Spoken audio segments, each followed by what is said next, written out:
Hello friends, కొంచెం late అయిపోయింది. So ఇదైతే మేము ఎలా సెలబ్రేట్ చేసుకున్నాం సంక్రాంతి అనేది. ఆ రోజైతే మార్నింగ్ ఇంకా మమ్మీ అంతా వంటలు చేసేసారు. నేనైతే పూజ గదికి డాడీకి హెల్ప్ చేసేసాను. డాడీ మొత్తం డెకరేట్ చేసేసారు. యాజ్ యూజువల్గా మేమైతే సూర్య భగవాన్కి చేసుకుంటామండి. మిద్దపైకి అట్లా వెళ్ళి మమ్మీ అయితే బయట పొంగల్ చేస్తారు చెన్నైలో. ఇక్కడ ఇంక ఇంట్లోనే చేసుకొని పోయాము. నెయ్యి పొంగల్ అంటారు.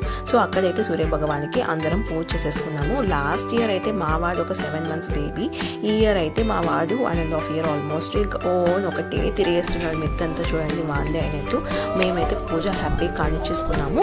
ప్రసాదాలు యాజ్ యూజువల్గా బెల్లం అన్నము, నెయ్యి అన్నము, పాయసం, వడ, అన్నం, సాంబారు, ఆలు ఫ్రై ఇంకా ఇవి చేసేసుకొని దేవుడికి ఇంట్లో కింద పూజ చేసేసుకొని పైన వచ్చి హ్యాపీగా పూజ చేసేసుకున్నామండి. అయిపోయిన తర్వాత హ్యాపీగా తినేసి మేమైతే ఇంకా ఆ రోజు రిలీజ్ అయిన మూవీ, అందరికీ బ్లాక్ బస్టర్ మూవీ, సంక్రాంతికి వస్తున్న మూవీ చూసామండి. ఈ సాంగ్ అయితే ఫుల్ ఆన్ ఫిదా అయిపోయినాను. కొన్ని పిక్స్ అయితే దిగాము.